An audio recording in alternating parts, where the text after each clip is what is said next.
Hello, guys. Just a few words from us. Vanya, please. I'm Nina, and I'm here on behalf of SE. Thank you all for coming, for joining us. Today we have a special event together with our friends from Player, and we have a special guest, product specialist Chris Calcutt, product specialist from Focusrite and Novation. Exactly, and during SYNTH week we have a special opportunity that they host one day of that week here at SAE. Vanya, thank you for being here with us, and it's always a pleasure to collaborate with you guys.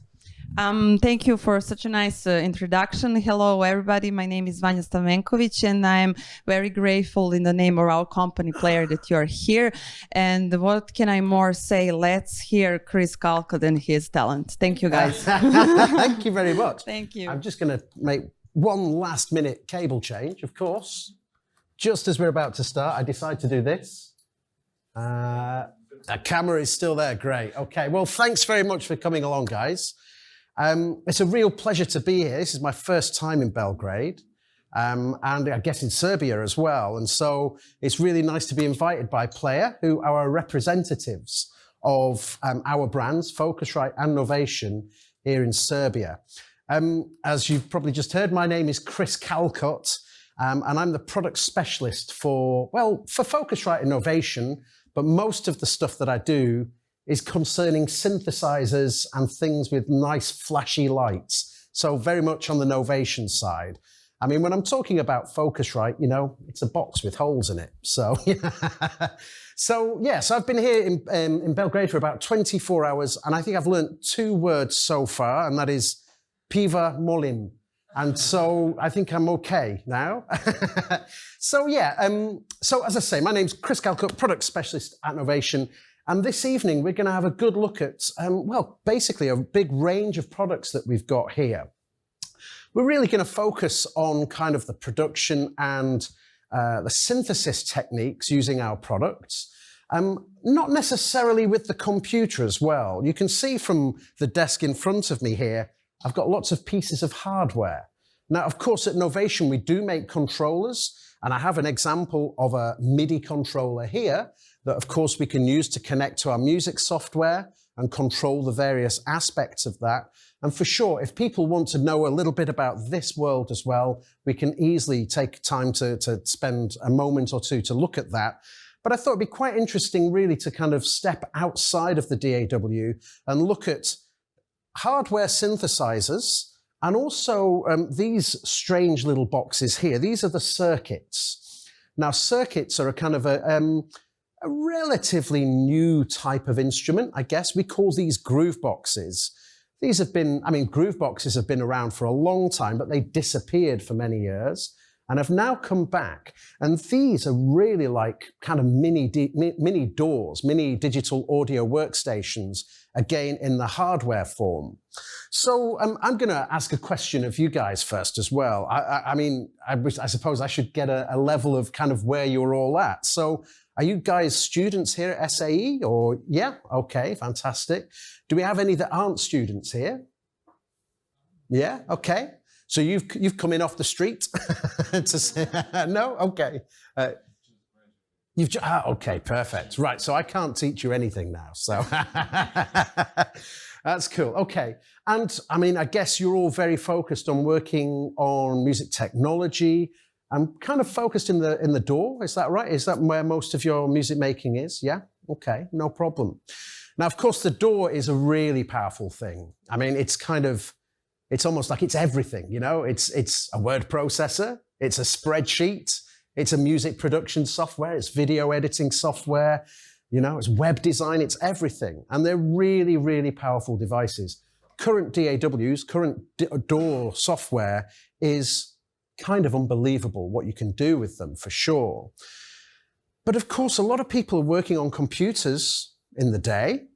And then when it comes to making music, perhaps outside of your day job or normal work, maybe it's time to kind of step away from the screen and just get interested in actually creating and making sounds. And we found at Novation over the past 5, 6, 7 years, there's been a big kind of let's say, trend in electronic music for people becoming doorless. Doorless jamming was a big thing for quite a long time. Of course, I'm pretty certain you guys might have seen modular synthesizers around, yeah? Again, you can't really do that in the computer, although maybe you can. There is some software, VCV Rack, that would let you do that sort of thing. But the focus is really at the moment kind of looking at kind of pieces of hardware that can also take you on that musical journey and give you those great sounds.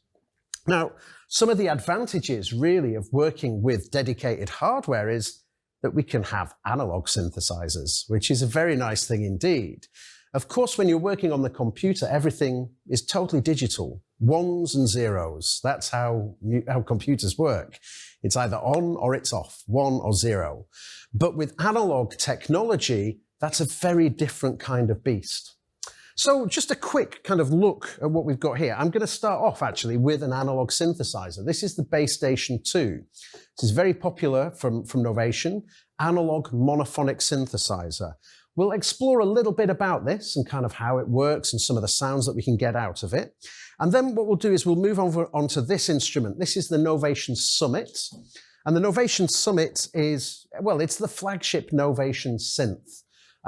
This is a polyphonic instrument. This has 16 voices, whereas the Base Station 2 has 1 voice. This has 16 of them. So it's quite a powerful machine. And then we'll look at these 2 different instruments here, the circuit tracks, which is, again, an all-in-one kind of synthesizer and sample player and sequencer. This is a very good kind of all-in-one solution. And then we'll take a look at the circuit rhythm, which is actually, again, it's a sequencer. It will let me create music directly on the hardware, but this is very much a sample-based instrument. So this is a sampler for me to record my own sounds in and to manipulate recorded sounds that way. But just a little bit before we get going on the hardware about Novation as a company, because this year is our 30th anniversary. We've been making things for 30 years now, which is quite a big deal for a British synthesizer company. We started in 1992, and essentially we began by making, well, what is kind of like one of the world's first controller keyboards. Back in 1992, we weren't really focused on the computer for making music. It was like the original time for hardware.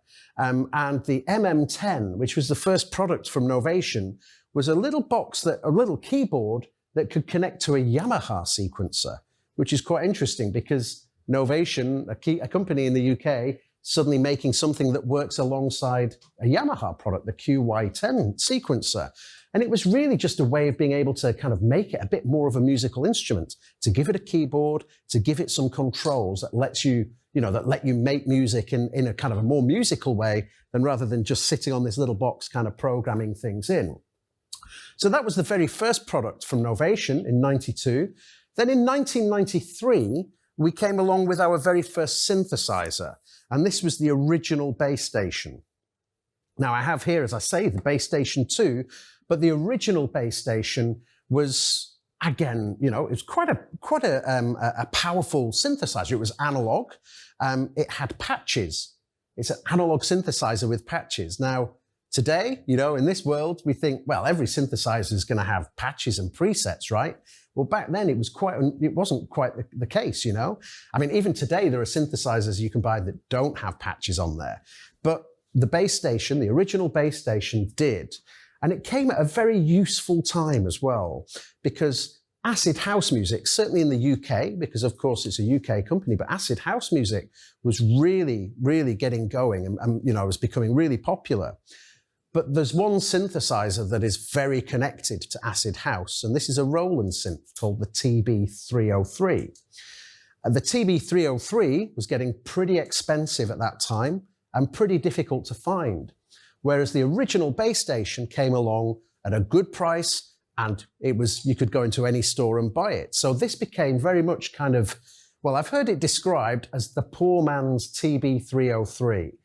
I think that's unfair to say the poor man's 303 because it's still a very powerful instrument. But that was the first synthesizer that Novation made. Then throughout the 90s, Novation really went to town and made a lot of varying different synthesizers. in the digital world, things like the nova and the supernova. And these were really incredibly powerful instruments. But it came a time kind of towards the end of the 90s where, you know, people were not interested in buying £2,000 synthesizers.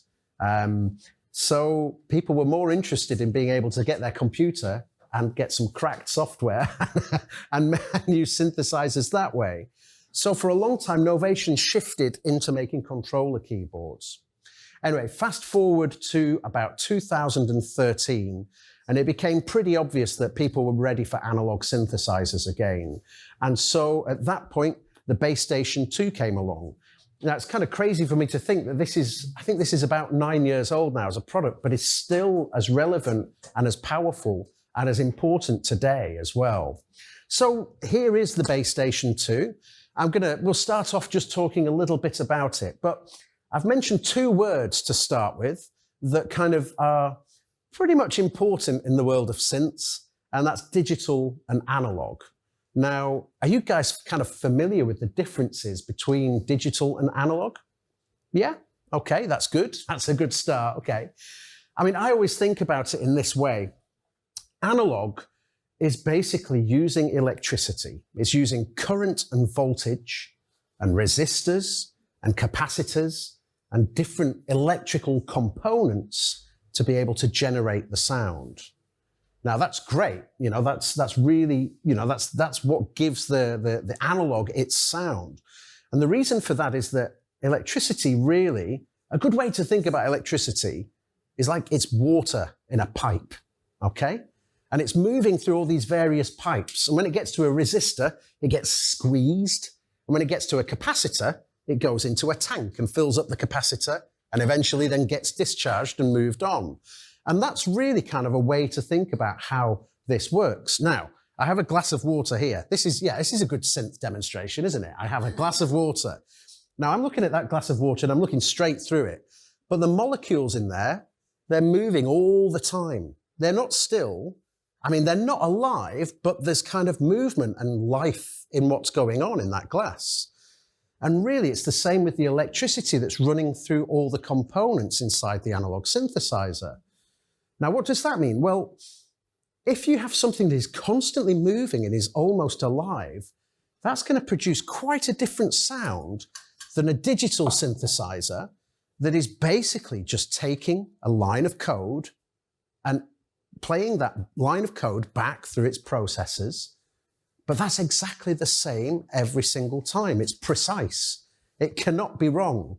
If there's an error in the code, there's a bug and everything stops working. Whereas if there's an error in the way that the electricity is moving, this gives a character and gives a certain flavor to the sound. So now this is getting very psychological now, but we have these ears. We're analog instruments. We're analog animals, right? We have a membrane in our ears that reacts to sound waves. Okay, so the sound waves, my voice, is air passing through my vocal cords and my mouth shape, and is getting shaped. And in front of my mouth, I'm just simply moving the air in front of it, okay? And that's traveling across the room and going to your eardrums, and it's doing exactly the same thing, but in reverse. It's making your eardrums move backwards and forwards. And that then sends electronic impulses into your brain. And this amazing servo brain thing that we have here can make sense of this and say, oh, that's sound, okay? Now, as humans, we're very attuned to sound because when we were cavemen, we either needed to run away from big animals chasing us, or we needed to chase after them with whatever weapons we could find to kill them so we had some food to eat. So our ears are very finely tuned to listen out to subtle changes in sound. And because analog circuitry gives us this sound that has these subtle changes and, you know, kind of movements to the sound, this is why, or one of the reasons why, a lot of people think that analog sounds are, you know, so much kind of nicer and fuller and bigger. So that's kind of, you know, one way of thinking of things for certain. Analog synthesizers, there's no two ways. They're amazing things. But there's a lot to be said for digital as well. We'll come into that too. I mean, you can do a lot more things with digital. But for now, let's think about analog. So I'm going to go to this base station 2 here. Now, we have a saying in the UK, teaching somebody to suck eggs.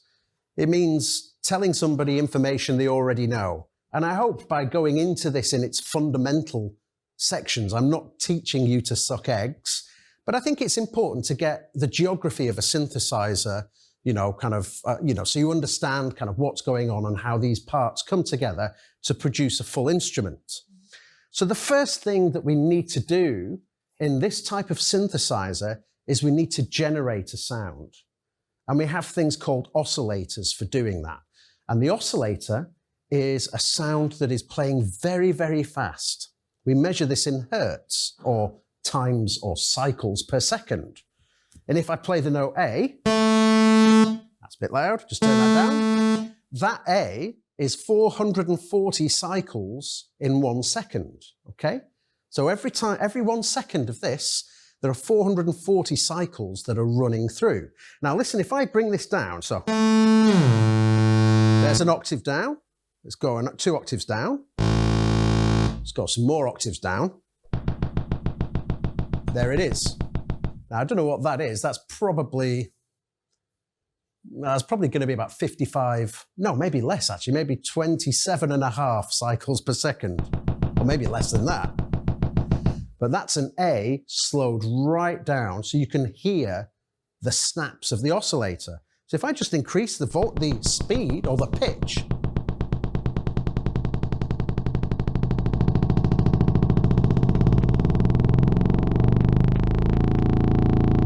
then it turns into a pitch. Okay? Now, the nice thing about this is that's one shape. That's actually a sawtooth shape. So with that, that means it's immediately on at a high voltage level, and then it ramps down to 0. Then it immediately jumps to on. You know, it's electricity, it's kind of magic. It doesn't have to ramp up, it immediately jumps up there and then comes back down again. So this is this is a sawtooth. In fact, let's go up to the right octave. Okay, now this is one of the analog shapes. You'll hear the sawtooth a lot tonight because that's the kind of the initialized patch. This is the one that we always start with, certainly on Novation synthesizers. But we can use different circuits and different ways of manipulating the circuit to generate different types of tone. So this is a sawtooth that is very rich. There's a lot of what we call harmonics in there. So although you're hearing a fundamental note, the note that you hear, there's a lot of extra energy going on above that that provides us with this sound, this shape. But I can change that shape to something else. So let's go to a sine wave. This is the most pure type of waveform that we can get. This is just a simple, forever flowing curve. In fact, a sine wave is really a circle, just running round and round, but obviously we have to do it over time. So it's split in half and it just runs over time. But this,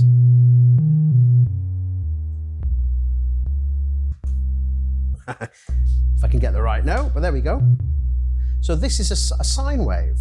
Now again, if I slow this right down, we won't actually hear this because it's too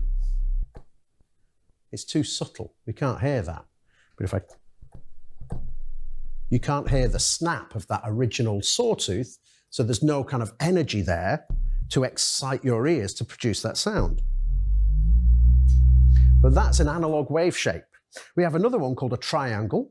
And again, this is very similar to a sawtooth, but it has a bit of extra harmonic content, a little bit extra on the top. So let's try the sine again. Very pure. If we go to the triangle, there's a little bit more of a high energy in there that just kind of makes it peak a little bit more. Again, here's the sawtooth. Very full, rich sound. And then we go to this one, which is an interesting one in the world of analog. This is the square wave. So when it's a perfectly square like this, again, it has a totally different kind of character and sound than the others. But the square wave is interesting. With a square wave in analog, you have on and then off, okay? But let's say, what if we want to make the on period longer than the off period? this is where we get into a thing called pulse width modulation. So you can start to manipulate how that waveform sounds. And if you go all the way off so that the long period is well, it's always off, sorry, and there's no on period. Oh, I thought we could get there on this one. Seems not. Let's just bring that to 0, see if that works. Actually, no, we can't take it all the way to off. So that was a terrible demonstration. I'm sorry about that. But basically, with certain waveforms, with certain square waves, you can take it so that there's no energy in the sound. So it just goes totally off. So those are our 4 wave shapes that we can produce with analog electronics. It's only 4 wave shapes: sine, triangle, sawtooth, and square wave. But it's what we do after that that gets really interesting. Now, the base station here, this analog monosynth, is what we call a subtractive synthesizer. Now, that means that we start off with a very full, rich sound. Again, if I go to that sawtooth, for example, we've got a very rich sound. But the idea for a subtractive synthesizer is, after that, we have a filter, an analog filter. And a filter, as its name suggests, filters or removes part of the sound. It's subtracting from the sound. It's a subtractive synthesizer. So here's the filter.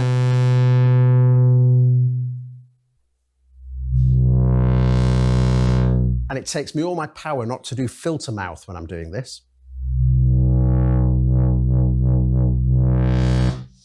But that is basically the fundamentals of subtractive synthesis. We start off with a big, rich, harmonic analog sound, and then we use the filter to take aspects out of that sound. Now, this is what we call a low-pass filter. So as I bring the filter down, we get to the bottom of the filter, and the low is passing through. As I open it up, the highs come back in.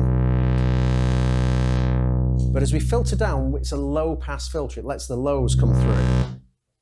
But if I go to high-pass filter, it has a totally different flavor. So now it's letting the high sounds come through. And we have another one in the middle called a band-pass filter. So we have high-pass filter that lets the high parts come through, low-pass filter letting the low parts come through, and then in the middle, we have like a bell curve here, which allows the middle section, a band pass. And again, we can use that to get a different flavor.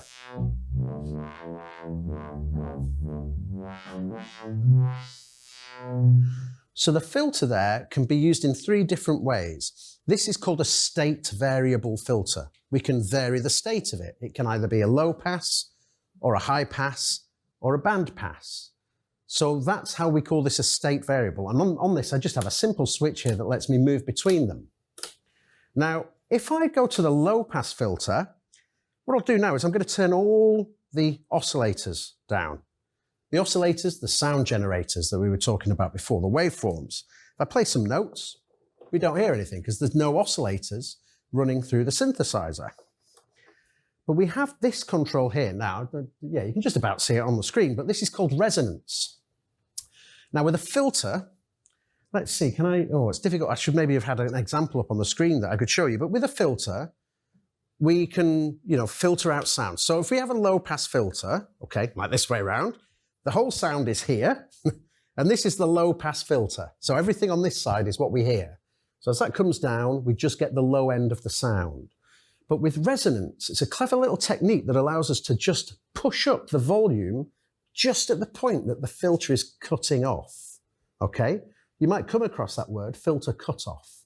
That's where the filter position is, where it's working. So this high resonance, this resonant point here, allows us to just boost the signal just before it's cut off. Now, as I say, I've turned down all the oscillators here, so I'm not getting any sound. But with an analog synthesizer, you can turn the resonance all the way up. Now I have the resonance all the way up. Now you won't hear anything unless you are a bat right now. Oh, I'm a bat. I heard that. Ow. I'm an old bat. I didn't expect to hear that. These must be very, very good speakers. Oh, maybe I'll just turn that down a bit. It's still there. Sorry. Yeah, you're younger than I, so your hearing will be affected more. But you can hear now that the filter is actually providing a sound itself. The oscillators are not turned up, but the filter, an analog filter, will produce a dedicated or totally pure sine wave. And of course, the cutoff point is letting me choose the pitch for that. And if you get really low, you definitely need a sub or some sort of underfloor sprung speaker to hear that. So an analog filter will self-oscillate. Now, this is a difference between digital and analog filters. Analog filters will self-oscillate. You can get digital filters to self-oscillate, but only after they've been excited, i.e. a little noise has just started the filter working. With an analog filter, you don't need that little excitement. You can just get it to fire straight away. So, yeah, let's get to an initialized patch. There we go, our sawtooth waveform again. Now, those are the two important things for a subtractive synthesizer. Your sound generators, your oscillators, and your filter. And you can think of the oscillators as being the raw building block for the sound, and the filter as being kind of like the color and the character for the sound. Now, there's a third part in synthesis that I think is really important as well. So we have our generators, we have our subtractive filter, but then we have different ways of controlling it. And this is modulation. And if you understand those three things about synthesizers, you pretty much know how a subtractive synthesizer works, which is pretty much the majority of all synthesizers available. So if I start off with this sound, okay. Now let's say I wanted to automatically do that. What I can do is take another type of oscillator called a low frequency oscillator, an LFO, and say, okay, you're much, much slower. You're not audio rate. You're not something that my ears hear as a pitched sound. It's like when we dropped the octaves all the way down for that sawtooth. We just heard the bang, bang, bang, bang of the sawtooth. That's a low frequency oscillator. So with this, we can use another oscillator here called the low frequency oscillator. And I don't know if this is, you can't really see the LED on the video, but there's a little flashing light here that shows me the speed of it. Now, if I'm just going to pop it to that, and now I bring the filter down, so we've got something for it to control. And now if I bring in the LFO, that's doing that for me. Now, of course, this is an LFO, this is an oscillator. So I could, like I changed the pitch for an actual oscillator, I can increase the pitch for the LFO as well, or increase the speed. And we can get into some really interesting positions. Oh. Hey, come on. Oh, there we go.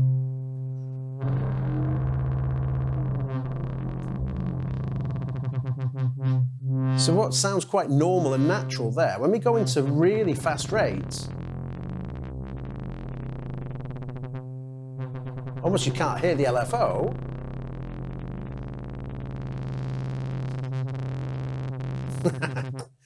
So the LFO is basically a modulation that is doing this for me. Let's just turn that to 0. Where's it gone?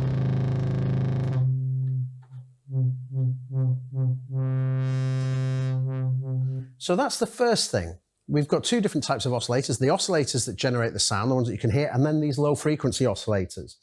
Now, on top of that, we have other types of other types of modulation as well, including the envelope. And the envelope is this slider section here.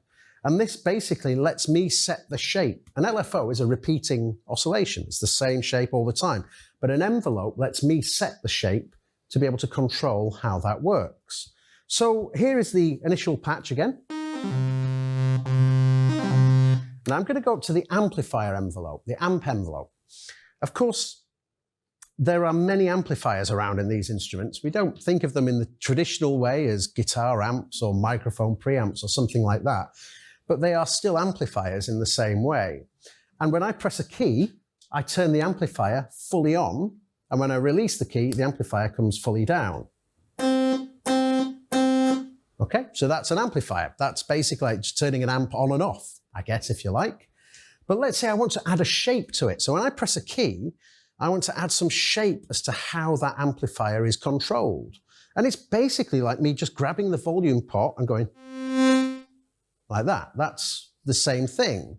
So if I now say, okay, I'm going to the amp envelope and I'm going to add shape. So if I add some attack to that sound, what will happen now is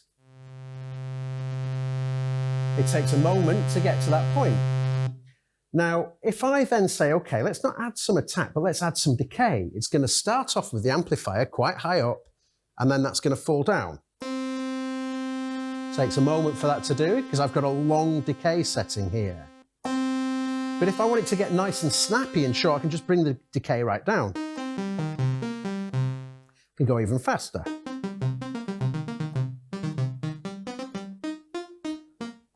I can add some attack to that.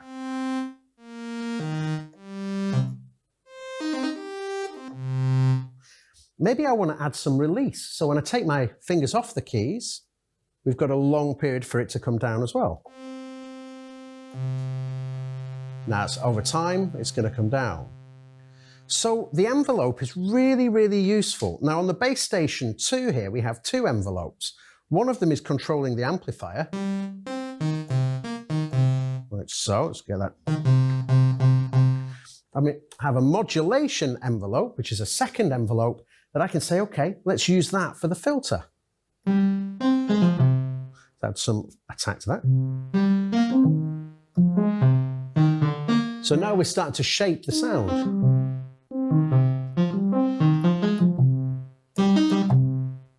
Okay, so these are kind of the fundamentals of all synthesis, all subtractive synthesis. Now that I've kind of told you about the base station, I don't have to worry about too much of that on this side. But let's just think about some of the sounds that we can do with this. I mean, let's just start off again from scratch. Let's make a kick drum sound. This is a good one to start with. Okay, with a kick drum, I just need a sine wave. I don't need anything else, just a sine wave, really. So I could use the filter. If I turn the resonance on. Okay, so there's, a basic sine wave, but it doesn't sound very much like a kick drum at the moment. Now, what we can do is we could say, we've already thought about the modulation envelope. Whee! Oh, are you okay, guys? Yeah. Will you be okay to see through the wires? Yeah. Okay, cool. So we just have a basic sine wave here, but we've already found that we can use an envelope to shape the filter. We can use a modulation envelope to make the filter cutoff move around. So that's a bit extreme, but if I start to use the envelope shape here and just go for a nice...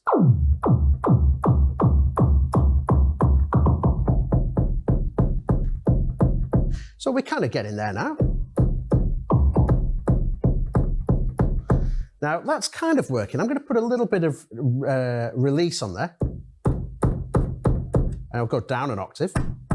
Maybe that's too low. Oh, sorry about my camera, by the way. We had to hack the camera to work today, but we got there. So there we go. We've got kind of a kick drum sound happening. Now, if I bring in a bit of distortion to that, let's get...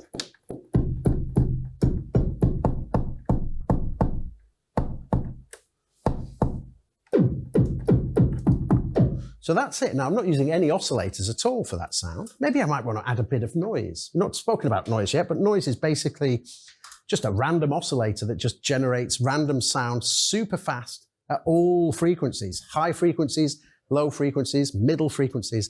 It's just super fast and random.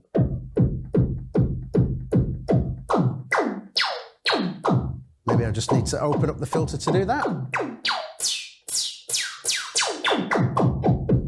You can hear it there just having a little peak in the sound.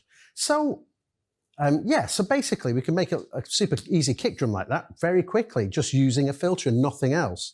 I can also make the same patch using sine wave from the oscillators. So here's oscillator 1. And again, modulation envelope, let's get that to the pitch. And let's just... But now I have the opportunity to filter that because I'm using the oscillators. So I've not just used the filter, I'm using the oscillators so I can do additional things. Now I can bring in the noise to that. Bit of distortion, bit of overdrive maybe. So we're kind of getting much more into the techno kind of sound there. And of course I have an arpeggiator on here. So if I just, let's see, if I just bring that down. There we go, instant techno. Let's just turn the tempo up. There we go. All right, thank you, that's enough. So, you know, we can do that sort of thing. Maybe I want to make like a nice brassy sound. So with an analog synthesizer, really I would say a brass sound would start with a sawtooth sound.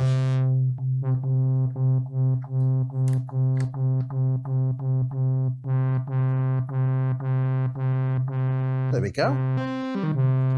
Maybe a little bit more attack. Now, again, that's nice. We're just using a single oscillator with a single sawtooth.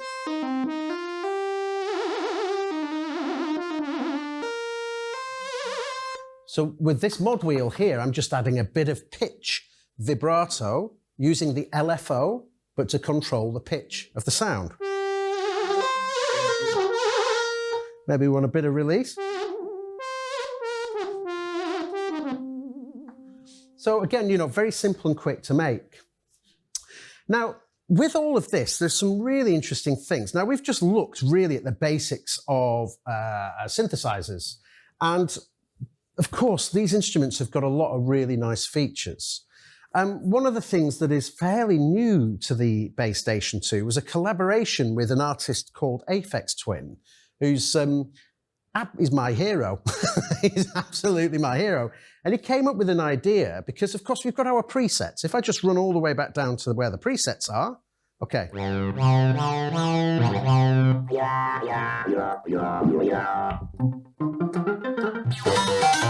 I can instantly recall those sounds, no problem. But his idea was, well, why don't you make it so that, oh, not that one. Let's go up to here. No. Why don't we make it so each key on here can produce its own sound?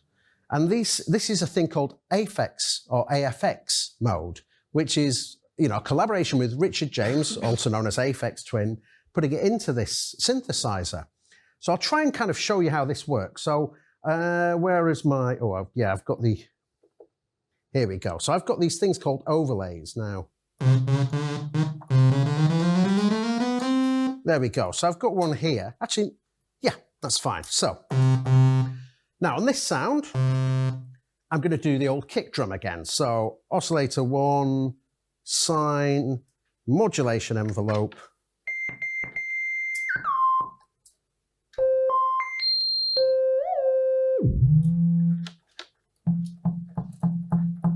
Where, oh, that's the wrong thing.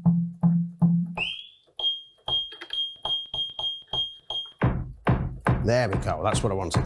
So I've got a kick drum now, that'll do for now. Okay, so I have a kick drum on that note. Now when I press the next note, it's back to the original patch. Okay, so on this one, I can say, okay, let's take the oscillators down, let's bring in some noise.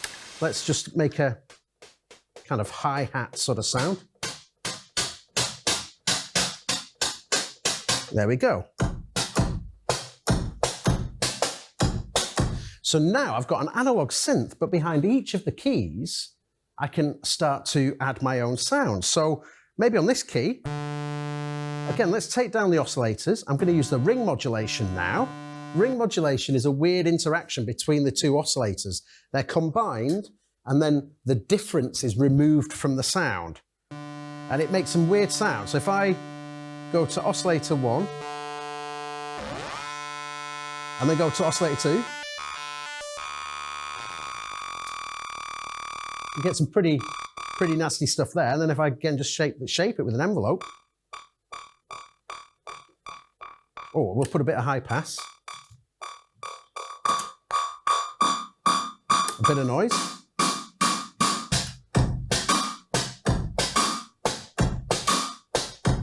So we've got, you know, 3 different sounds there, which is kind of nice. So if I then go to my arpeggiator and just turn that on. Oh. Maybe I'll turn the tempo down now.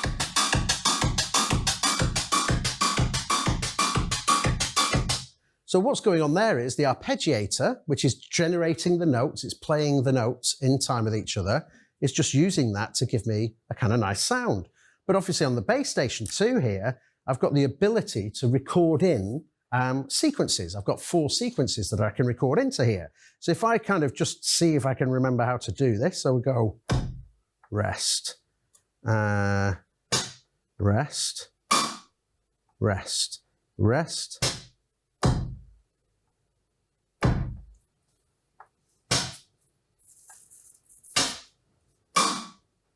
Okay, I think I've done that all right. Let's just play that now.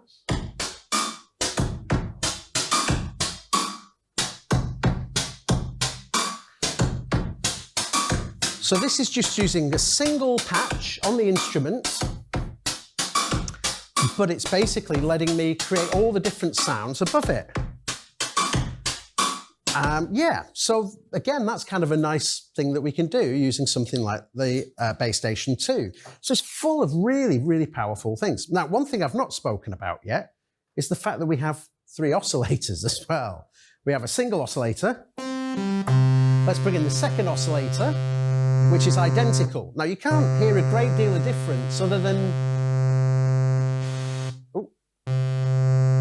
it kind of is just increasing the volume, but it's also sounding a bit compressed because they're running at exactly the same. They're kind of in phase with each other and it's not sounding great.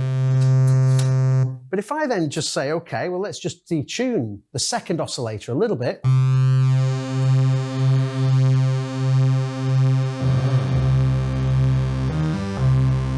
We're getting a lot more sound from that. Now, if I bring in the sub-oscillator is a third oscillator. Oh, let's...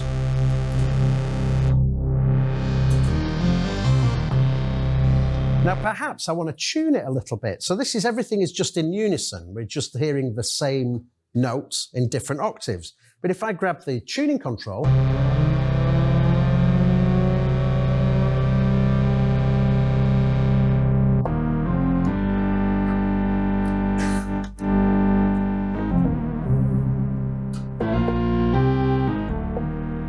add a bit of distortion to that as well.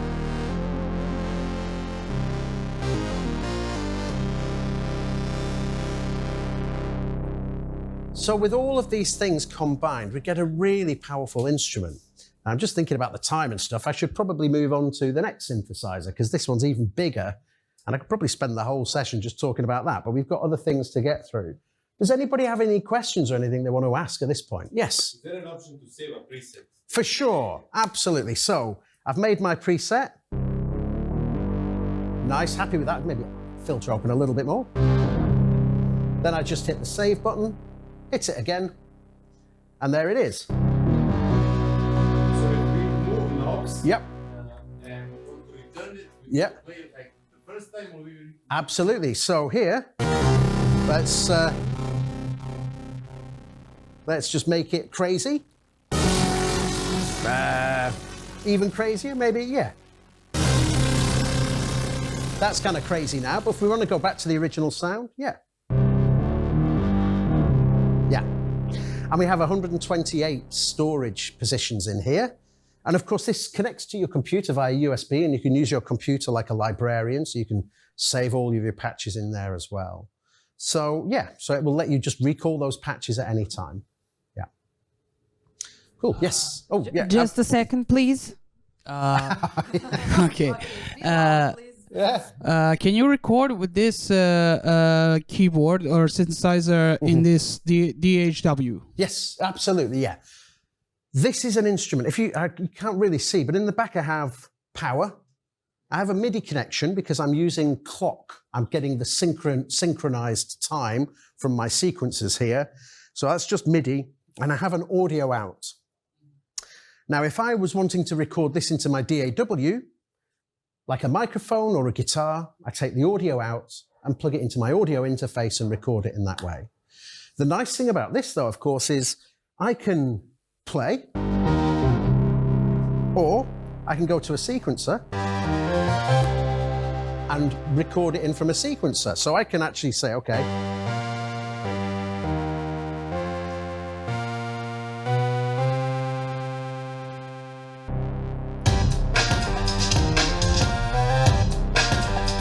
sorry, I haven't got my samples set up properly, but let's just mute those. But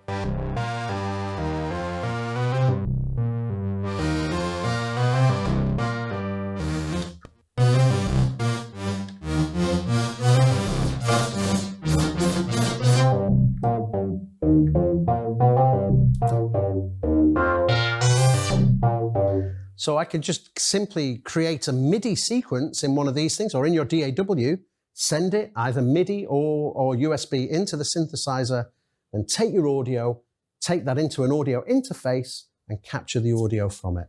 And the nice thing about that, of course, is that maybe I don't want to record the audio at this point, but I've got the notes. I want to do my MIDI sequencing. So, you know, like with this, I can have this sound. I can go a bit crazy with this one.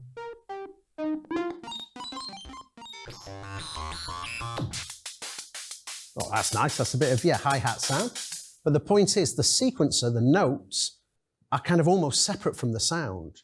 So I have a lot of choice when I'm working with an instrument like this, yeah. But yes, you can totally record any of this, of course. It's just, these are just instruments, like a guitar, like a microphone, like a drum, like anything like that, yeah. So yeah, you can record it into your DAW. Cool. Now, you look like you had a question as well. Wait. Hold on. Please, ladies and gentlemen. I'll have a sip of water while the microphone Here we arrives. go. Please be loud. So I didn't catch, how did you manage to to program different key to be a different sound, like this collaboration that you mentioned? Yeah, for sure. with So this is the AFX AFX mode. Okay, so with the AFX mode, we have a certain mode, you turn it on, and on the base station, it's quite interesting. So we've got the controls here. This is one of the really beautiful things about these synthesizers and these instruments is I have hands-on control. But there are extra things under the hood, and we have these kind of words across the keyboard, and I have a function button. This is just like a shift button. So if I go to, let's get to initialized, there we go. So now, as I play different notes, the sound is changing across all of those notes. But if I turn on the AFX mode, which I know is under this key here, I get a little flashing thing that says O0. This means overlay. And with AFX mode, we apply an overlay. We overlay the sounds on top of the keyboard. So I'm going to go to overlay 6, which let's just listen to overlay 1, which has got sounds already in there. Now with overlay 1,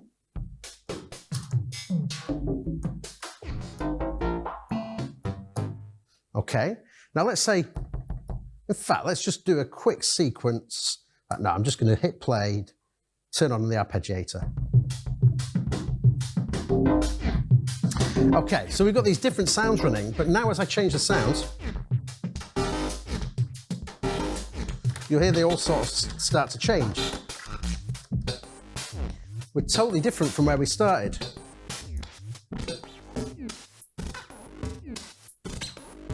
So I'm programming, even as the arpeggiator is playing, I'm programming new different sounds. But if I want to get back to it, I can just go to my overlay.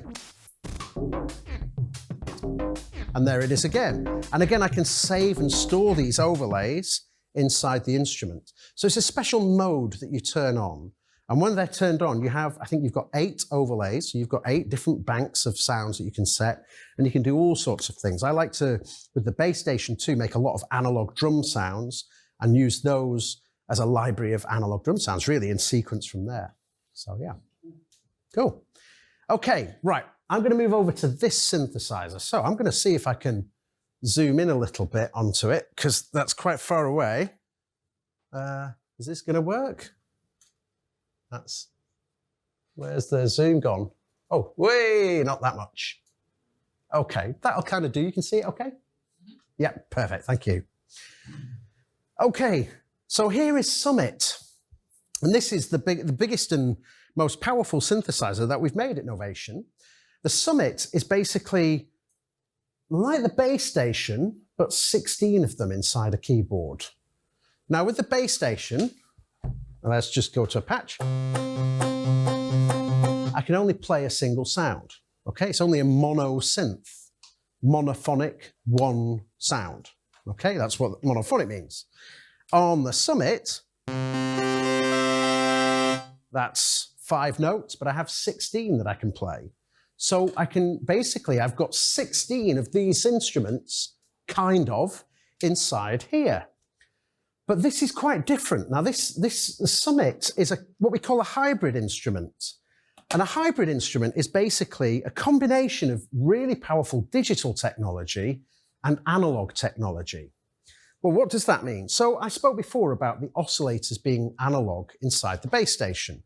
The sounds that we hear, the generating blocks that we start with, are made by circuits, electronics and electricity running through those electronics to develop the sound.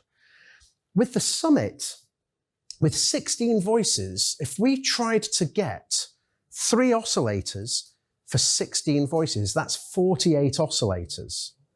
There are 3 oscillators in that, and this is around about, I can only talk in pounds, but around about the £300 mark. Now, if I wanted 48 oscillators in here, that's going to get very, very expensive very quickly. Okay, so what we've done is we've changed the technology a bit. Now, I've not really spoken about my old colleague, a guy called Chris Huggett. Chris is a bit of a legend when it comes to synthesizer design. Sadly, he died 2 years ago, and it's left a really big hole for us at Novation because he'd been making synthesizers since the 70s. In fact, I would say that in terms of British synthesizers, he's one of the most important people that we've had. The base station 2, the Summit, this was the last one that he worked on. These are all really, really powerful and great sounding instruments. And this is his kind of final instrument. But what he did with this one is he found a way to get very high quality digital oscillators, but then still keep and maintain the important analog parts. Okay, so what does that mean? Well, here we have an analog synthesizer. At the end of the chain, going into the amplifier, the analog oscillators are producing electricity. They go into the amplifier that gets boosted, and then it comes out of here, and that is signal that we can listen to and understand. When we're working with digital instruments, it's a bit different. Now, if you think back to the DAW and how you use your DAW, you still need an audio interface to get sounds in and out of the computer. Some computers have a headphone output. That's okay, but it's not really designed for making music with, so you do need to have some sort of form of getting signal in and out of the computer. The computer speaks the digital language, binary information. So we need an analog to digital converter, okay? An analog signal, my voice going into a microphone is just the same as an eardrum. It's a little membrane that moves backwards and forwards. There's a magnet inside it, and as the magnet moves around in the coil of copper, a little tiny, tiny signal is generated, and that needs to be amplified. That's what a microphone preamplifier does, is it boosts that signal to a manageable level. Now we've got the analog manageable level, but we still need to convert it into 1 0 1 1 1 0 1 0, whatever it needs to be, so that the computer can understand that and manipulate it and control it. So we need an analog to digital converter. On the way back out of the computer, the 1s and 0s travel down the USB cable back into the audio interface, and at that point then it runs through the digital to analog converter. Sometimes you might hear this called DAC, D-A-C, digital to analog converter, okay?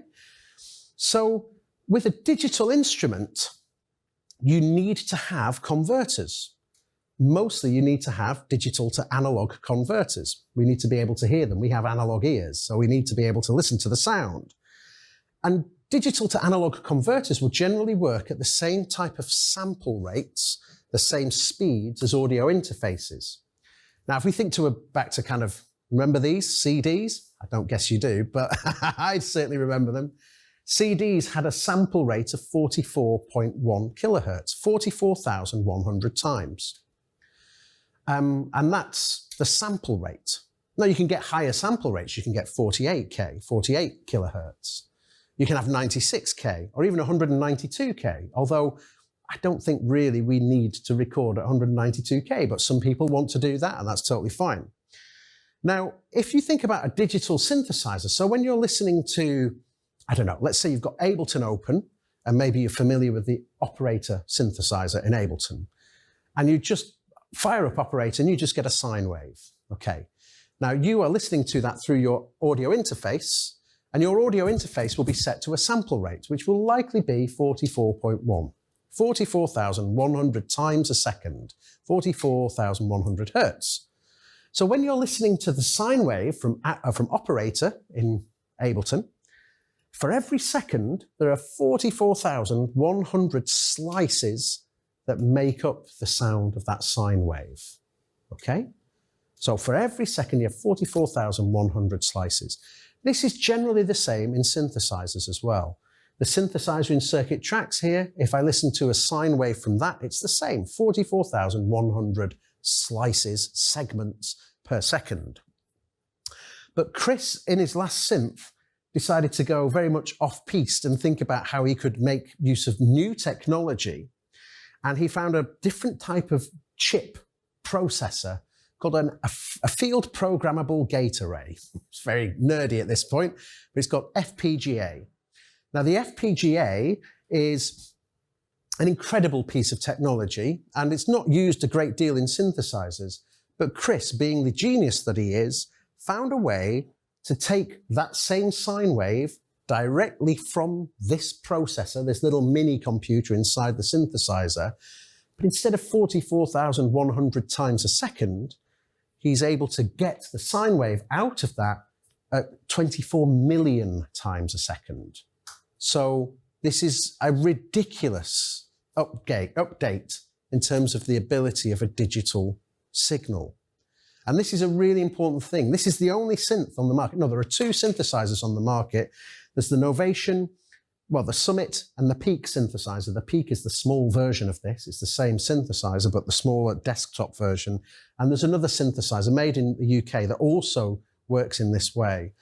But these are the highest quality oscillators, digital oscillators, that you can buy in a commercially available synthesizer, as far as I'm aware. What does that mean? Well, when we listened to the analog synth over here in the base station, we had 4 wave shapes. We had a sine wave, triangle, sawtooth, and square wave. Great. But those are the only 4 wave shapes you can make with analog. So you're limited pretty much in terms of what you can do just because of those wave shapes. Now, they're very versatile, and you can go, I mean, you've heard obviously already with the base station 2 here, you can do some really interesting stuff with just those shapes. But when you're working with digital, we can do all sorts of things. We can start to use samples or what we call wavetables. We can use different starting points, different oscillators as generators for the sound. So let me just kind of show you what I mean. So here is a sawtooth again.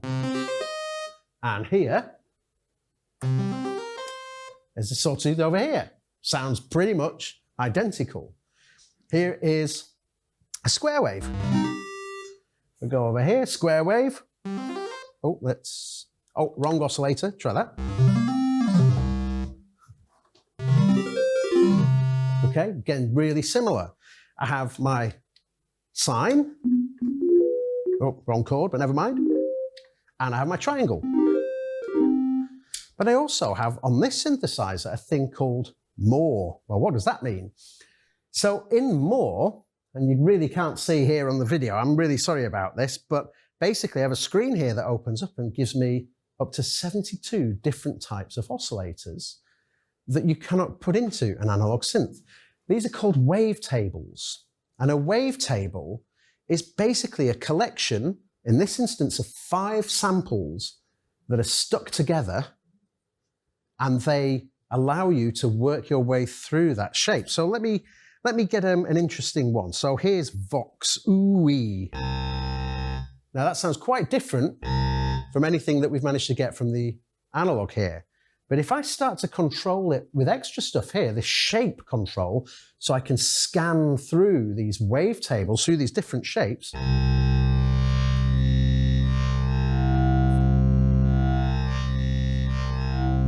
So I can already do quite a lot of the synthesis, a lot of the sound design, without going near the modulation or the filters. I've got a lot more to control.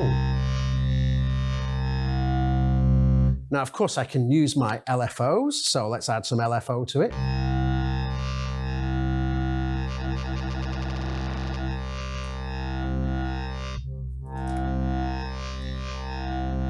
Great, that's not bad at all. Or I could add some envelope to it as well. So if I go to my mod envelope 1, let's bring down the LFO back to normal. Mod envelope 1, push that up. So you just go to the shape and bring that down.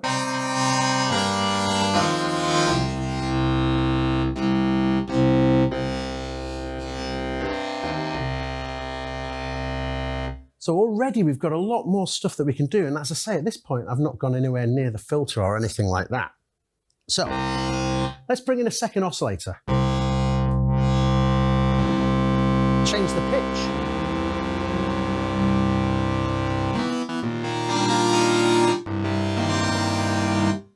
Already getting a pretty rich sound. Again, not touched the oscillator yet. I'm going to go to a sine wave for this last one, and let's go an octave down.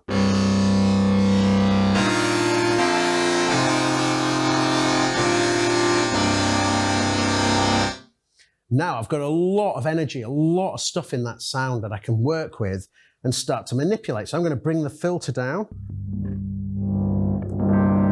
And again, we'll just do a bit of a shape to that. So.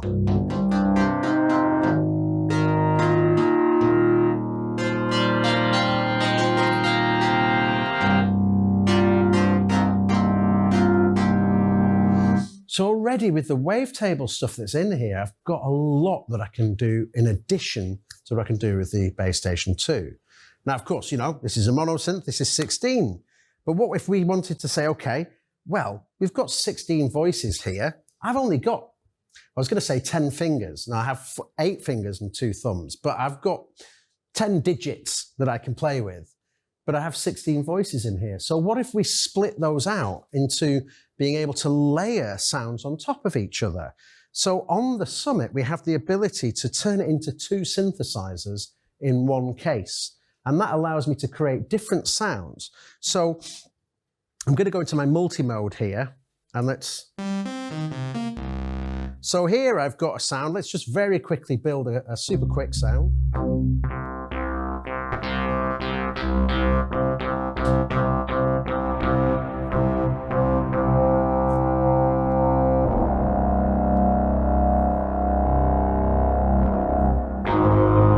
Too much reverb. I always put too much reverb on with this. Let's take that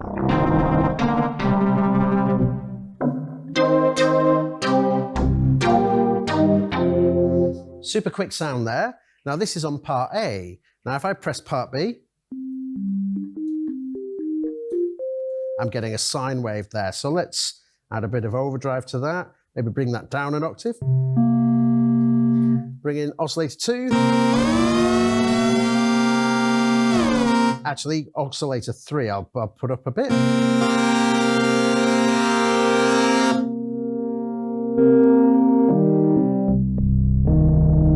So I have that sound and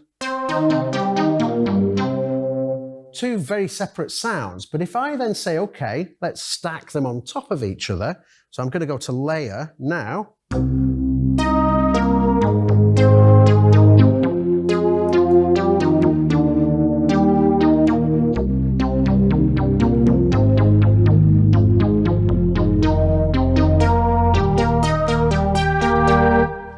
So I can now start to use this to basically combine two synthesizers on top of each other, which is a really neat thing. I could also say, actually, let's go to split. Now in split mode, the lower half of the keyboard will play the first sound. And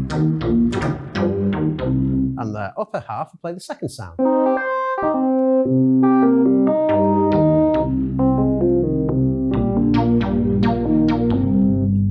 So yeah, so you can use it in that way as well. So this has got a lot of power inside it.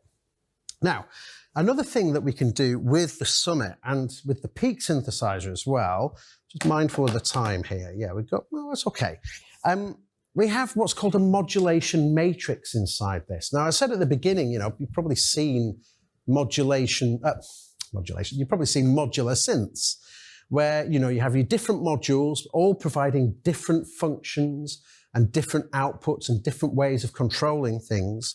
And you can take an LFO from this module over here and you can patch it with a cable into your filter over here or your pitch or whatever it is you want. You can basically take these things and connect them a bit like an old kind of telephone operator exchange thing or something like that. You know, you've got a lot of control with what you can do. With the Summit and the Peak synthesizers, we have that as well. But instead of using cables to connect them, we've got a little menu here. And in that menu, I can choose whatever it is that I want. So okay, so I've got over here. Now, you hopefully might be able to see this. No, you might not. Anyway, let's see. I have a thing called an animate switch. I've got these two switches here. And these switches allow me to basically send messages to wherever it is I want on the synthesizer. So here, oh, hang on, I'm still on the split. Let's go back to the single. I'll do this here. So get an initialized patch. Bring in that second oscillator. Okay, in my mod matrix, maybe for the second oscillator, I'm going to say, okay, at this point, when I press the animate switch, I want you to change the note. So if I just press and hold a note, just to hold that on, and I go to my destination and say oscillator 2 pitch.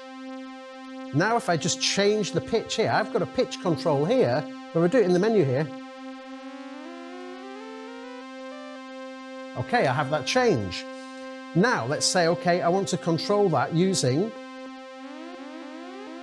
various different things, including the animate switch. So now,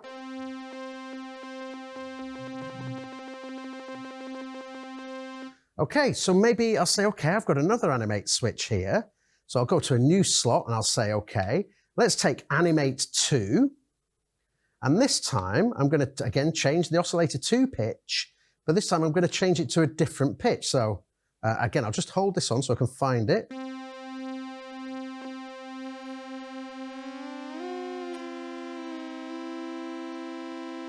Okay.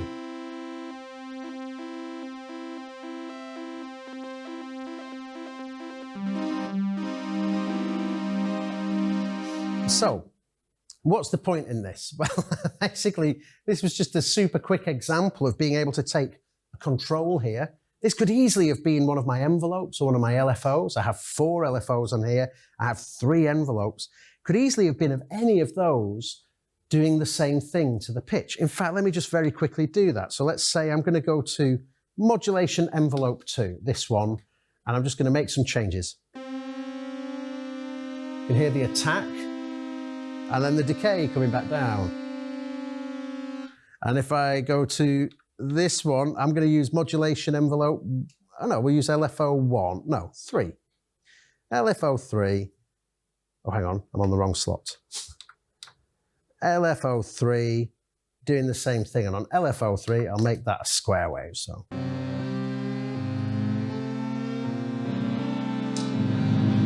now it sounds like a load of drunk firemen on the way to put out a fire.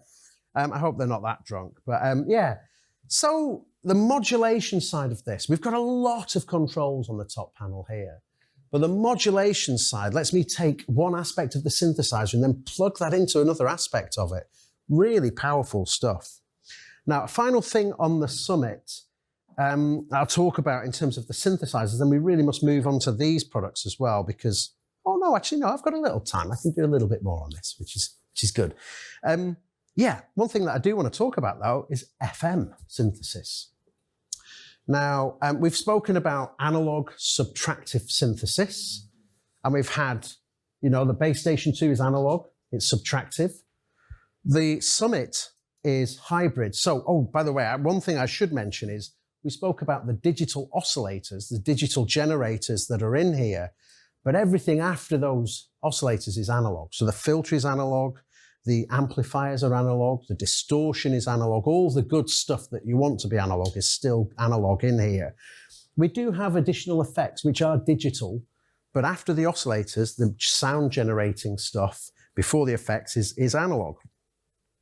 But one thing that we also have is the ability, because we've got 3 oscillators on here, and we can take one of the oscillators as an LFO for the pitch of another oscillator. And that gets some pretty interesting things. We can kind of do something similar on the base station. Let me just quickly show you this technique. So here is our sawtooth. In fact, let's go to a triangle for this. Okay. Now, we have a thing here called oscillator filter modulation. We have 2 oscillators. So if I bring up this pot, what happens is oscillator 2 starts to control the filter, like a very, very fast LFO.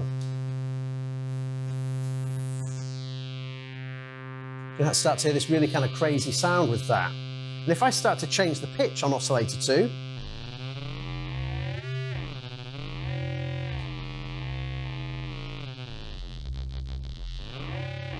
you get some pretty crazy sounds. But that is using the filter, not the oscillator.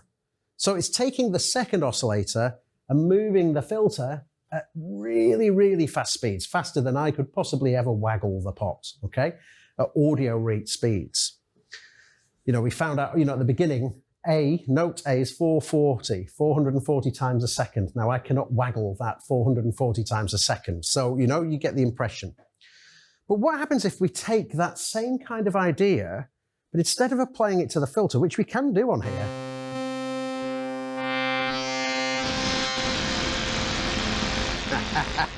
gets pretty gnarly quickly.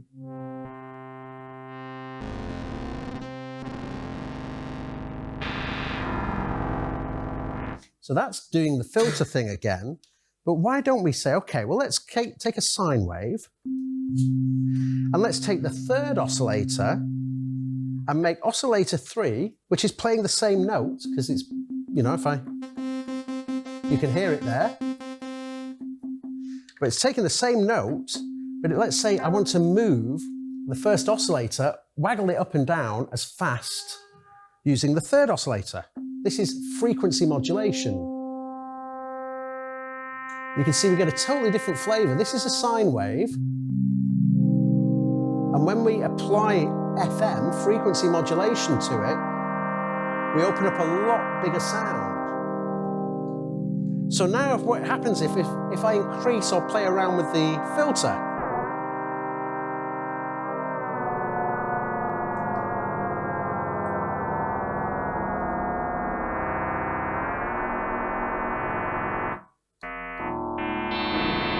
We get some really crazy sounds now. Now you can technically do this stuff on analog. It's not just something that can happen in digital, but it's nice to be able to very quickly throw this into the synth. And again, I might want to maybe make a shape for that sound to happen. So let's do a bit of the mod envelope with that. And let's increase that.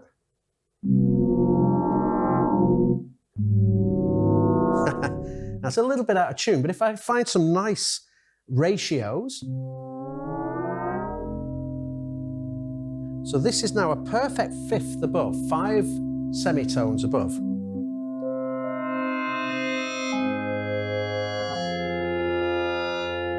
If I just tune it down maybe to 4 semitones.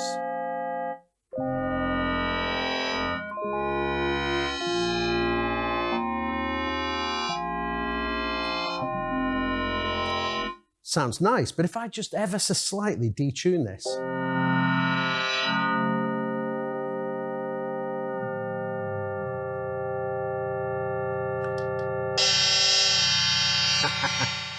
gets pretty messy and quite metallic. Let's get some really different flavors from the sound. And of course, I haven't touched the filter yet. So now I have the filter. I've got this very kind of exciting and full of energy sound. And again, I can maybe add some envelope shape to that as well.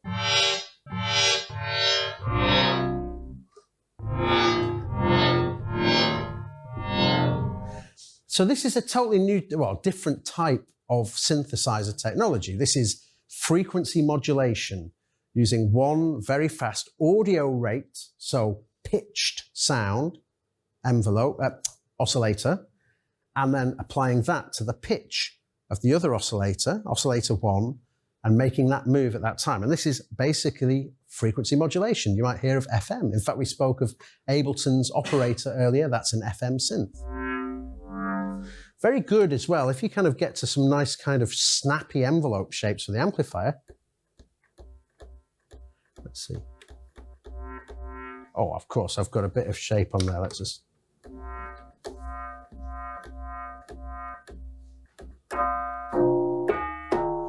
for kind of metallic bell sounds. And if I had a bit of reverb on that, bit of overdrive and a bit of distortion.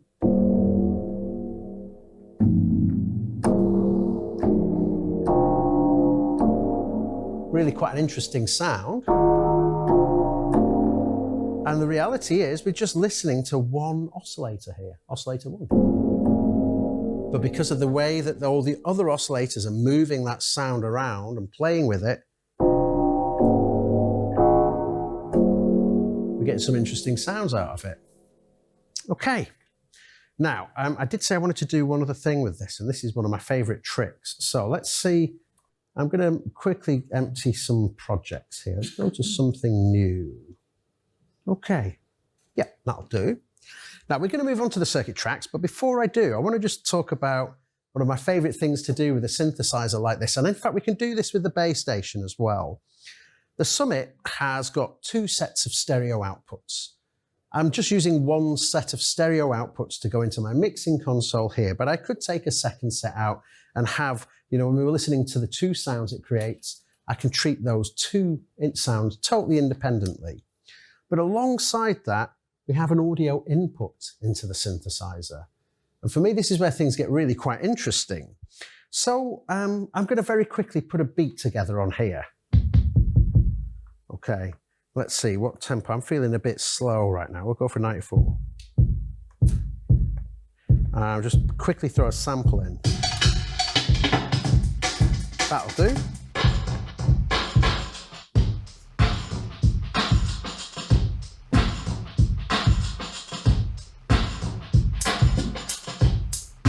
So I've just got a little beat running there now. Okay. That signal is coming out of my circuit rhythm and coming in to the inputs on the Summit. Now, which one are you? Let's see. Not you.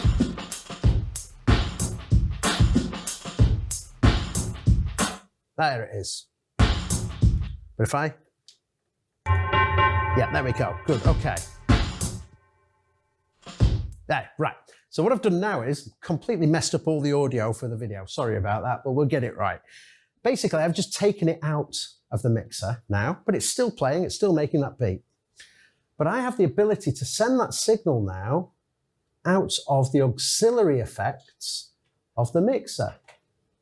So what's going on here, I think that's right, I think that's what I was doing. So it's not connected here, I beg your pardon.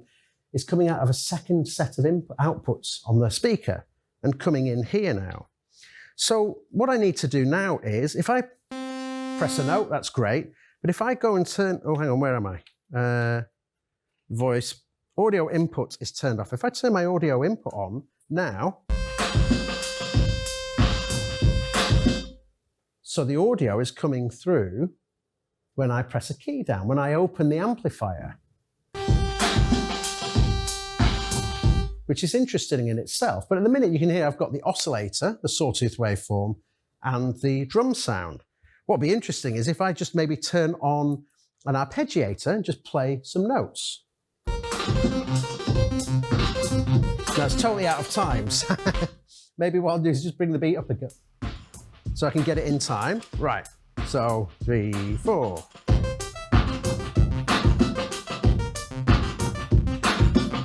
Okay. So now if I take the oscillator out, I've got the notes playing the arpeggiator sound, and I've got the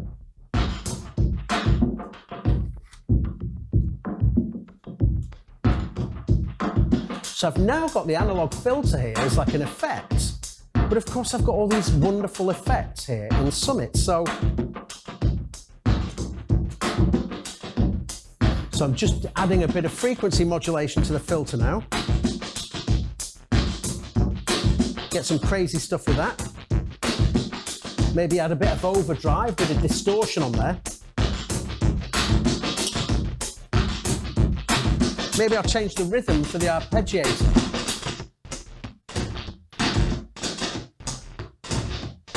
Maybe add a bit of delay to it as well.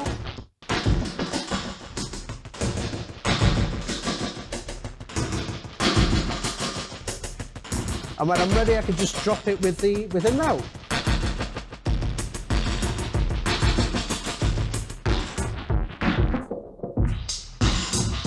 So you can do some really interesting stuff. You can do some really interesting stuff with this, basically like, well, I guess like an effects processor as well. It's a really powerful synth, but I have analog filters here. And I've got some really, really lovely reverbs and delays and choruses as well.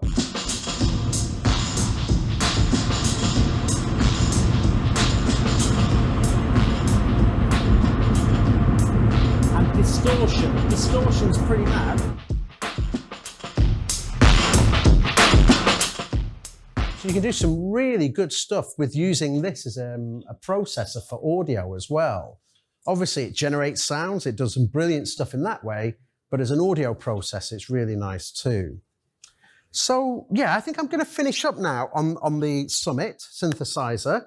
So once again, before I move on to the circuits, which I've got to do in half an hour, which is going to be fun, does anybody have any questions on this instrument at this point? No. Oh, yeah. Okay. How much costs this Novation Summit? That's a brilliant question. Yeah, okay. Is it this expensive? Yeah, this is more expensive than the base station for sure. I don't know. Well, what I would say is you should go and speak to my colleagues at Player. Yeah, have a chat with Nicola later. But yeah, I mean, I can tell you roughly in pounds, in pounds sterling from the UK, but I'm afraid my knowledge of the Serbian currency, I mean, I don't even know. It's RSD, right? Is that? Yeah. What does that stand for? Yeah.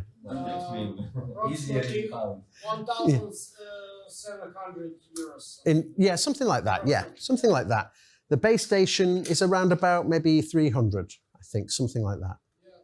So yeah, so there's a bit of difference in the price, but of course this is huge. This is doing lots of stuff. I mean, if you think that, you know, there are basically 16 base station 2s in here, I think it's a fair kind of price, really, you know. So it works out well. Yeah, it is expensive for sure, but it's a powerful instrument. And let me tell you, there are more expensive synthesizers out there for sure. Yeah. Okay, now I'm going to move on to these sequencers. Now, this is a little bit less synthesizer based, but it's still really important, I think, to kind of have a little handle on these groove boxes, these different devices, because, you know, we started off at the beginning talking about how people use the DAW all the time. You know, it's kind of the main way that people make music. But with the groove boxes, there's a really nice way of being able to, I'm just trying to get a nice shot if I can. You can use these as a really nice kind of live performance tool. Is that going to work? Let's see. Oh, I think I might have broken my camera again. Yeah. No. Yeah, if we go over this side a bit. Wait, watch that. Yeah, that cable, that's the problem. Are you still working? Oh yeah, we're back in. Yeah, great, okay. Let me a second. Maybe we should. Yeah, I think it's okay. We're good with that. Yeah, okay. We're good with that. Thank you, Nicola. There we go. There we go. I can zoom in and everything. Looks a little better. You see those okay? Cool. Sorry, they're at a funny angle, but yeah, but you can kind of see what's doing. Yeah, you can survive. Thank you. I'm pleased to hear it. Okay, so these things are interesting boxes. These don't look quite like anything else, really. These are all-in-one instruments that provide sounds, but also the way to be able to create music on the fly. Now, these are plugged in via USB connections at the minute, and that's how they get powered, but they also have battery power as well. So if I want to go and play on the sofa, I can quite happily just grab one of these. It's got a lithium rechargeable battery in there. Go and sit on the sofa, have half an hour making music, again, away from the computer, just headphones on, just in the zone, enjoying it. And it's really nice because, you know, I don't need power there, I don't need anything. I just need my headphones and this box. So the way that this works is, let's think about circuit tracks to start with. Circuit tracks is two synthesizers, two digital synthesizers in here. And if I go to this synth one, I've got some sounds there, play. And of course I've got controls here. Now you might notice we've got kind of two different color schemes. Yeah, you can see that on the screen, good. If I hit play, you see, oh, get rid of that note. You see I've got this white pad running across. This is my sequencer. So this is 16 steps or a bar of music in 4/4 time. In normal common time, this is a bar of music. And if I wanted, I could just press a note and add it on there. Maybe I want to add a different note.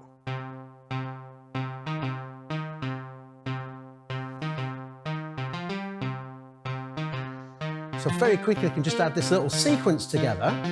Sounds good. And of course, as I say, I can play around with the sounds.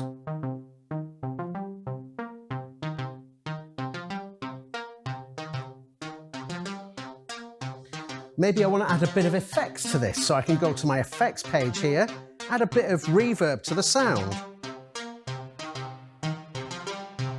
Maybe a bit of delay as well. Oh, wrong one. There we go. So I've got this kind of bass line running, great stuff. Now, I'm going to move to this page, these pages here, which are drum pages. Is that okay for you, by the way? Looking all right? Yep, good. Now, on the drum pages, I have samples. There's a nice solid kick drum. So let's add a kick drum on. Okay.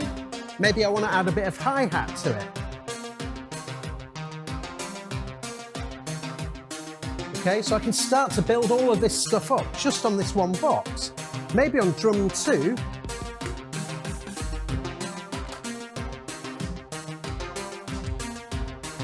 I can record in.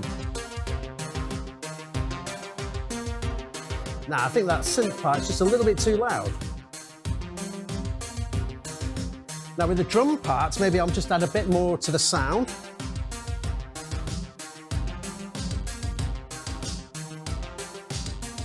So we've got the ability really to kind of build all this stuff up just in this one box. Go to another synth part here now and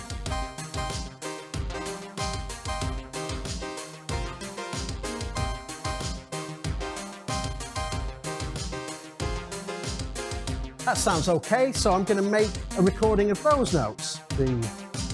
1, 2, 3, 4.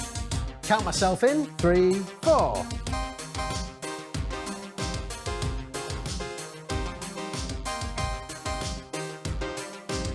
And now again, I can add some effects to that.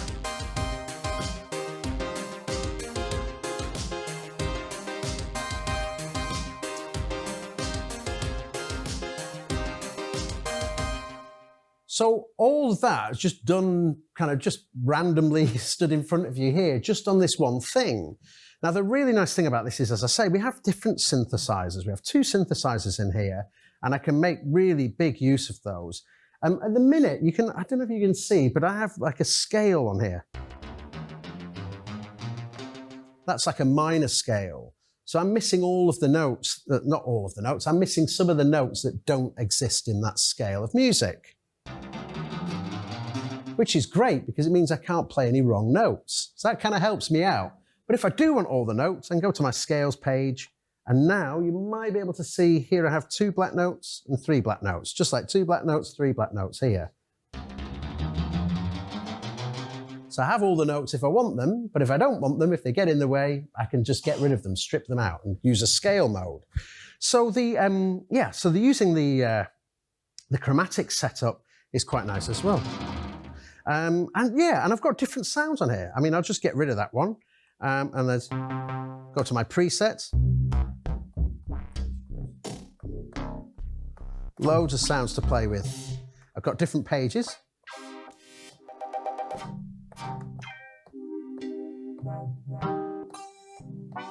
So I've got all of these different sounds to play with. Oh, that's a nice one. So yeah, but the thing is I can use all of these instruments and build them up into essentially creating a full piece of music just working on this kind of take anywhere kind of machine, drum machine. Yeah.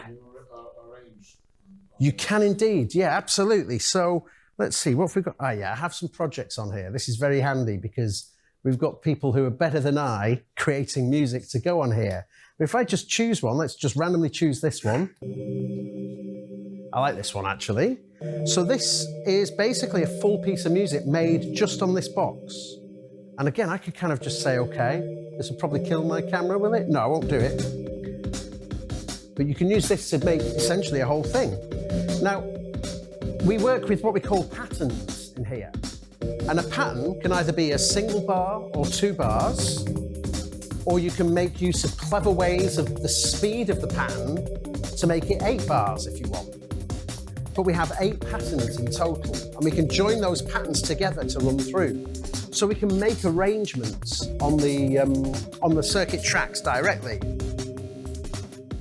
We get some pretty strong stuff going.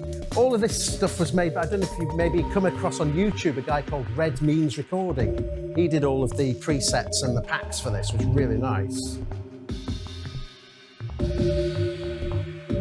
You can hear it's got, it's quite a big piece of music with this as well, Yeah, it's always nice to go back to a professionally done demo to give me a moment for a glass of water.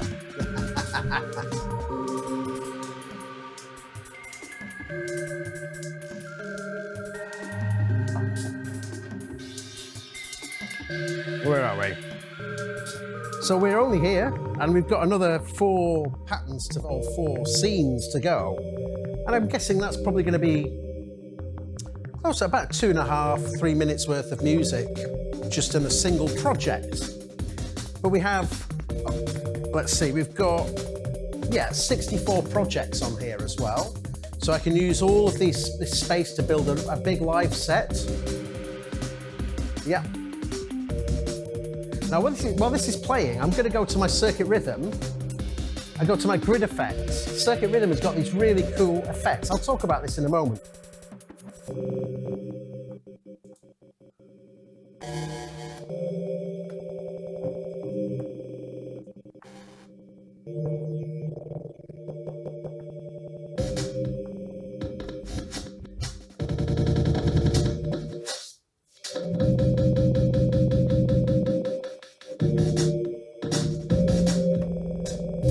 So I'm now using these effects to just kind of glitch it up a bit and mess around with the sound a little bit more.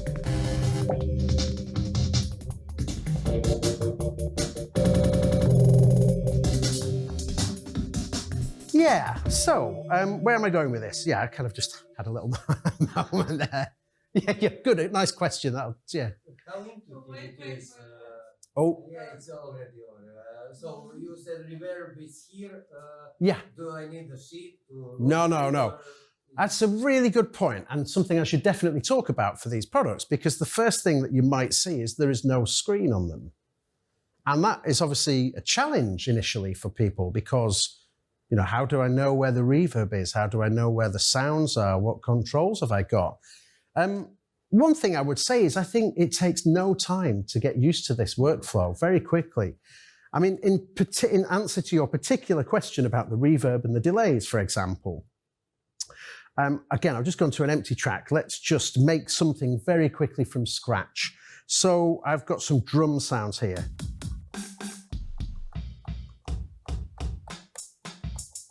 Let's do hip hop. Let's go a bit more hip hop.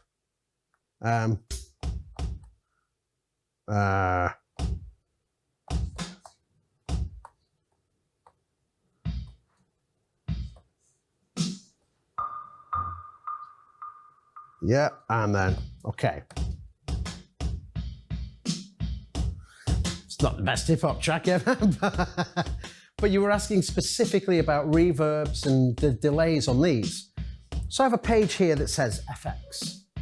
If I go to that page, I have some pink buttons up at the top and white buttons at the top, at the bottom. The white buttons is the reverb. So if I want a medium length reverb, I'll go into the middle. If I want a short reverb, I'll go to the end. If I want a long reverb, I'll go here. But let's go for a medium reverb. Now, I put my things on drum track 1, okay? Which is this track here. Now, it's this button here. Now, if I go to the effects, there's drum 1, there's the pot. Now, I've just added the reverb, of course, to that pot. Now, if I want to add some delay to that, again, I've got different delays that I can choose. So let's go for, again, a medium delay. But because I've pressed this button, the LEDs have changed to the same pink as these, and I still have the white here. So if I press this, they go white. If I press this, they're now pink, and now this is my delay control. Okay, let's say that's a bit more 80s rock than hip hop, but you get the idea.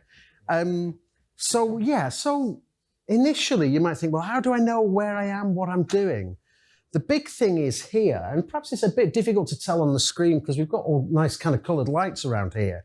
But basically, if I kind of, here we go. If I stand here, kind of shielding the light, you can see we've got a set of colors here that let me kind of work out exactly where I am on the page. So if I want to go to my effects again, I've got my pink and my white. If I want to go to my mixer, I've got all my channels here. I have my scenes at the bottom. There's a lot of very clever kind of connections there that allow you to know instantly where you are on this box. Now, I've got a little kind of admission in a way that I don't know if people are familiar with a Swedish company called Electron, and they make a sampler box called the Octatrack. And I bought one of these probably nearly 10 years ago when they first arrived. So I've been using that for years and years and years. This has a screen. It's incredibly powerful. It's as powerful as a DAW, I think. Incredibly powerful box. But it has this tiny screen on there. And of course, a lot of what you do on there is based around the screen. And I've played gigs where I've had a torch and I've had my glasses up like this, kind of just, inches away, which is not a great look on the stage, when you're trying to do a transition or something like, what the fuck am I, And it's really, I found it really difficult. And I actually changed my Octatrack for live stuff to a circuit because I know that if I stand on the other side of the room and I look at this box, I know exactly where it is and what it's doing. So, I mean, there's a really kind of clever user interface. This is one of the really, I think, exceptional things for the circuits is the fact that we have a music-making device that doesn't have a screen. Now, of course, not everybody wants a music-making device to not have a screen. One of the biggest, I don't know if complaint is the right word, but certainly one of the biggest kind of opposing views to the circuit is the fact it doesn't have a screen. But for a lot of people, the fact that it doesn't, and the fact that you're using your ears to make music and make musical decisions, instead of scrolling through menu after menu, finding exactly the right delay setting, finding exactly the right envelope setting or whatever it is, it's all just here in front of you and very, very quick to use. I mean, of course, I work in Novation. My job is to demonstrate these things. But genuinely, when I started off talking about the circuit tracks a moment ago, I had no idea what I was going to make. And within 2 or 3 minutes, we had something okay that was basic. It didn't really go anywhere. But in terms of it sounded all right, I think, I saw a few people nodding their head, which was nice because of all these lights and cameras and stuff. So it's nice to do a little performance-y thing. So, so I would say within no time at all, you get you can get very far with it very quickly. That's what I think. Yeah. So the circuit tracks is basically, this is kind of like the all-encompassing. This has got all of the things on there. We have two synthesizers. We have 4 drum sample players. They're kind of basic sample players, but they're sample players nonetheless. I also have 2 independent MIDI sequencers. So if I want to take MIDI from the circuit tracks and send it out to the summit to sequence the summit, I have a track to be able to do that. The summit, if you remember, is what we call bitimbral. It has those 2 parts. So I can have part A and part B, which I can layer on top of each other or treat them as 2 separate instruments. And I could use MIDI sequencer 2 to sequence the second one. So this is actually a really clever brain and performance setup, but with a real hands-on kind of portable, take anywhere kind of layout. The circuit rhythm is a little bit different in that the circuit rhythm doesn't have any synthesizers in it. It is purely, it's purely a sampler. Now, let's see, how can I go about this? What is that connected to? That is going to, where are you going? Oh, you're coming in. Oh, so that's your output going to the in, huh? Oh, that's the output going to the input. I'm totally confused now. Where am I? Yeah, it's been a long day. Okay, so this, yeah, the circuit tracks is going out into the circuit rhythm, which is great. That's no problem. But let's say, okay, I'm just going to bring the master fader down so we don't pop anything on the audio over there. Take that out. I'm going to grab the base station jack. I'm going to plug this into the circuit rhythm. So now, oh, I've got that sound from before, but. So I'm taking the base station to audio and going into circuit rhythm, okay? Now, why am I doing that? Well, basically, I've gone to an empty project now, and let's just start off by building a little beat or something. Here, I have samples. It's true to say I have samples on this one. Will I hear them? No, I've just unplugged them. I won't hear them.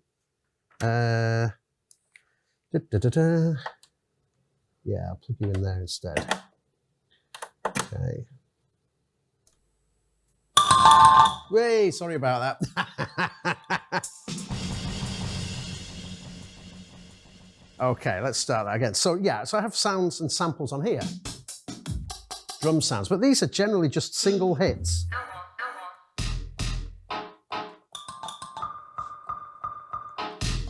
And I've got all these different sounds that I can work with. On the circuit rhythm, I've got twice as many sounds. And I've got things like loops. I've got more memory in here, more space to be able to do things. So let's get the tempo down again. And then, so I've just got a loop going on there now. Now what I could do here with this loop is say, actually, let's slice this into little sections and start to play around with those. So if I go to my sample mode, I have some different controls here, and I have a slice page here. So I'm only going to get now that single hit on here. So it's only playing a single note, but now maybe I could just add some extra.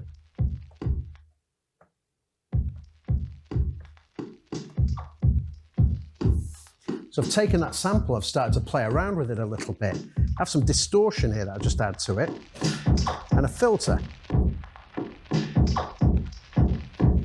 So I've got just a loop running around. Let's add another loop to it now. Let's see, this one.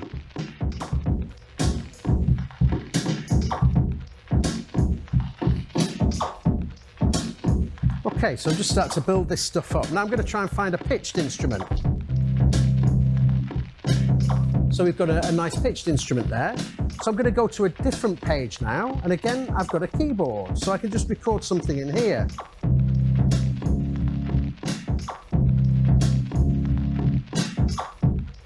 And I'll make it 2 bars, so.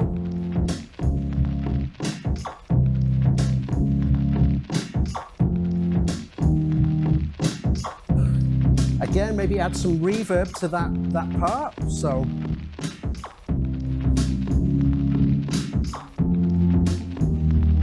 Maybe add a bit of filtering to that as well.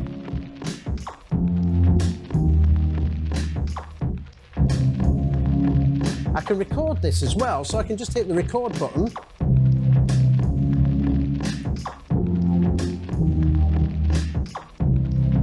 Very quickly record that in.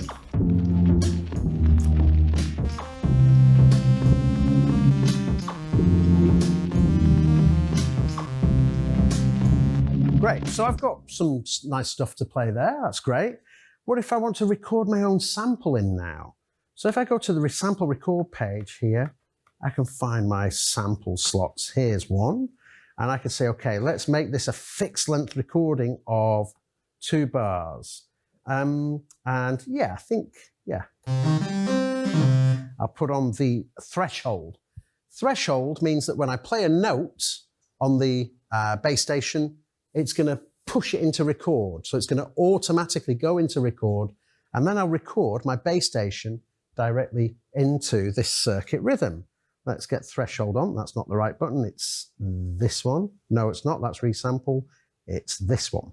Okay. So I'm going to hit play. So I've got that little thing playing now. And when I'm ready, I can just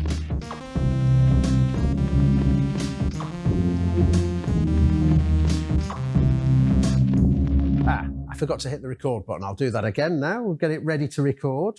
So and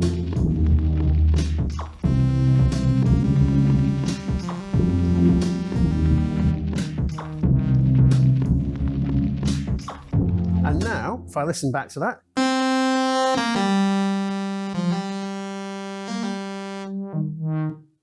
I've recorded my sample in. So now I can go to another track and say, okay, where are you? There we go.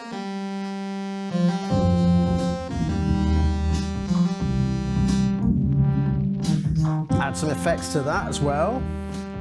Let's see. Delay. Go to my grid effects. Now the grid effects are a master set of effects that I can use and add to the sound to change it up. So things like beat repeat.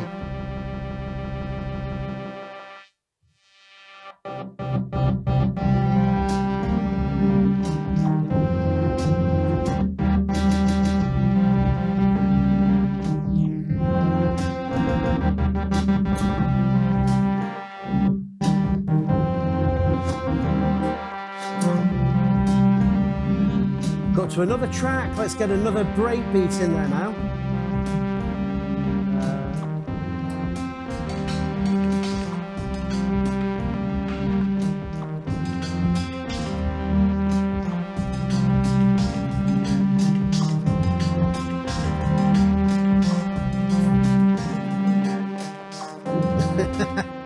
Yeah, it's been a long day, I must admit. So yeah, taken a strange little turn there. But basically, yeah, the circuit rhythm is a really powerful sampler. Now, I kind of wish that I'd kind of got a microphone. I could have just recorded my voice in there and started to work with it. But you can do some really interesting things. So again, if I just, yeah, let's just bring that. Which one was it? Was it this track? Yeah, track 5. Let's take those effects off. Maybe I want to reverse the sample. So when it next triggers,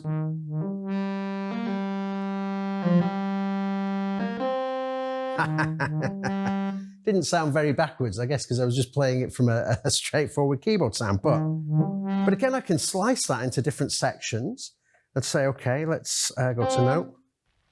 Where are you? Okay.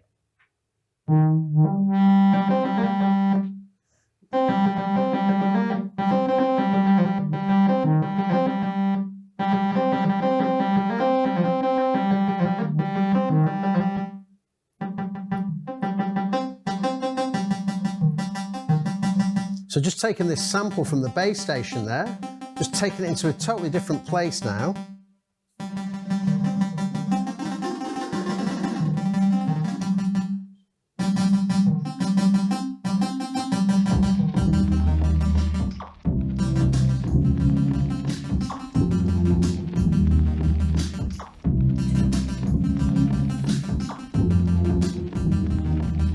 Anyway, okay, I think I'm just looking at the time now. 3 minutes. I guess that's question time, isn't it? But basically, you can do it same on the first. No, first so the recording in is only for the circuit rhythm. The circuit tracks has got its synthesizers, so you've got already synthesizers in there. Circuit rhythm doesn't have synthesizers. But if I want to record audio in and samples and loops and that sort of thing, the circuit rhythm is the better one for that. like input, like preamp? No, there's no preamp in there, so you will need some form of preamp. It's just a line input. Of course, I've got the mic, you know, it's a line input, a line output from the base station, which is fine. And I've got, you know, the mixing console there to give me mic inputs if needed as well. But they're a really Chris, powerful may I have combination. your attention? You may. Good. Yeah. If anybody wants to ask something, please be kind and use a microphone because we are recording everything. So raise your hand if you have a question for Chris. And thank you, Chris, very much for Hey, no problem. so far. So far. Well, we've got questions. I may, Yes. yeah, I may fall over now. Please But, yeah. raise your hand if you have a question. Does anybody, yeah. Yes, please. Yeah, I had a question earlier. So is it possible in the step sequence to process a single step in the sequencer? So let's say you want to add like on the second snare, you want to add reverb. Is it possible to like totally and utterly, freeze it in place, like bounce it? Well, it's not quite the same. What we have is kind of parameters. We've got parameters on here and we can change things per So step. you can automate it or something It's like that. exactly automation. It's exactly that. Okay. So again, I'll just go to an empty thing here and just hopefully very quickly demo this. But get the sounds I want. There we go. That'll do. Okay. Shh. Okay, so we have a kick drum there, and let's get to the next track and add a snare. Nice 80s sounding snares, maybe some hi-hats.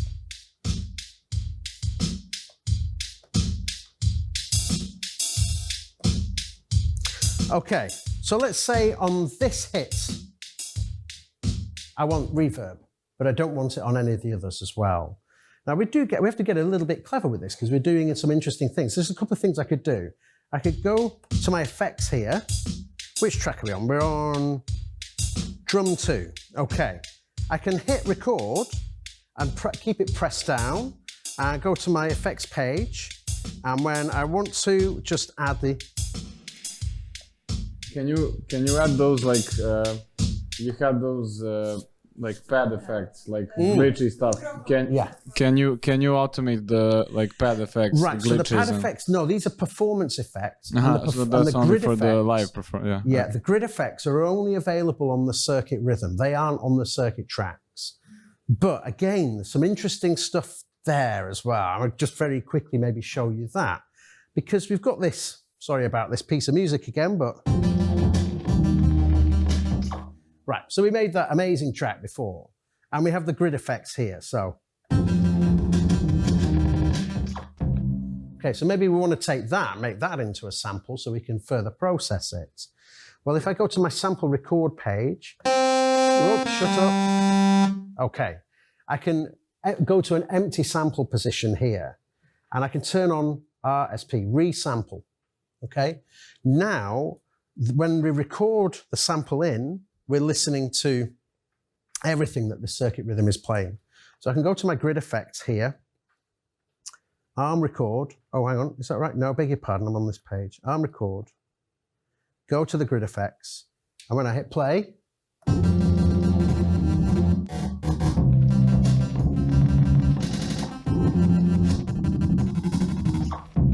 okay, now normally I would hopefully have played that a little better, but if I go back to my page, this is the sample we've just recorded.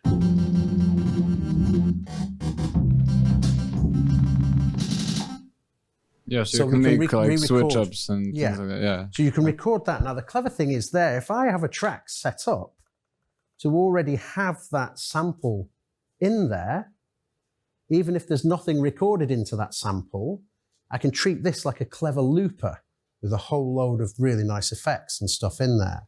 So I mean, again, I try and maybe demonstrate that. If I go back to page 6. Yeah, okay, so I'm going to put the step on there. Now, in my sample record page, gonna delete that. I've deleted it now. It doesn't exist. It was on that position there. So what I'll do is I'll go back, hit record, go back to my grid effects here. Oh, well, let's just unmute that track because that was where it was. Hang on, was it? Oh no, track 7. Yes, it's there. Great. Okay, sorry. As I say, long day. Okay. So now I'm ready to record.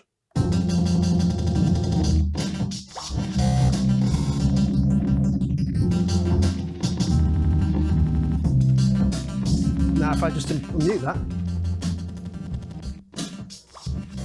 So I've created this nice loop that is already going to replay. So you can do some really clever stuff. Now I can glitch it up even more.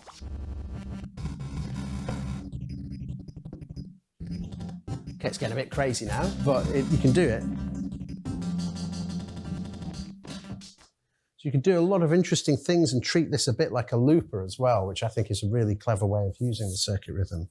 Yeah, cool. Any more questions?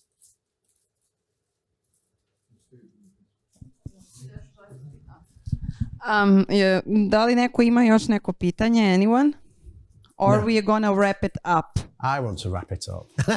No offense, but yeah, it's yeah. We get it. Well, this was Chris Calcutt from Novation and Focusrite. Please, one big applause for him. Thank you very much. Thanks very much, everyone. Yeah, it's been a total pleasure to have a bit of time to come and talk to you. I hope it's been interesting and, you know, learn some things there. Yeah, I mean, you know, it is Synthesizer Week with Player here in Belgrade. So I think, you know, we're very much focused on the synthesizer side of things. Of course, the circuits as well, really interesting products. I mean, they're not synthesizers. Well, actually, no, the circuit tracks is synthesizers. But actually, yeah, there is a slightly different thing than the actual synthesizer products. But yeah, as I say, anyway, I hope it's been interesting for you. You've learned some interesting stuff. And I really appreciate you spending the time to come and listen to me talk. And thanks very much. And thank you for letting me speak in English as well to you all. I hope it's been understandable for you. If you don't mind, may I say something on Serbian right now? Well, the only 2 words I know, I'm going to say, and that's pivo molim. So, well, yeah. Next time you come, you will learn more. Yeah, I'm gonna. Yeah, okay. What's the word for 2 beers? Dva piva. Dva piva. Yeah, there we go. sounds So I'm learning great. stuff all the time. Hvala vam ljudi mnogo. Zapratite Focusrite Novation Player na Instagramu, na Facebooku. Molim vas da popunite samo te papiriće ispred sebe i ukoliko imate neka pitanja koja vas zanimaju, a možda niste sad se setili njih, slobodno nam pošaljite pitanja, uvek možete da kontaktirate i Krisa i nadam se da vam je ovo donelo neko dodatno znanje i proširilo vidike u kontekstu sintova i cele produkcije. Pozdrav veliki u ime kompanije Player. Hvala Saje na gostoprimstvu.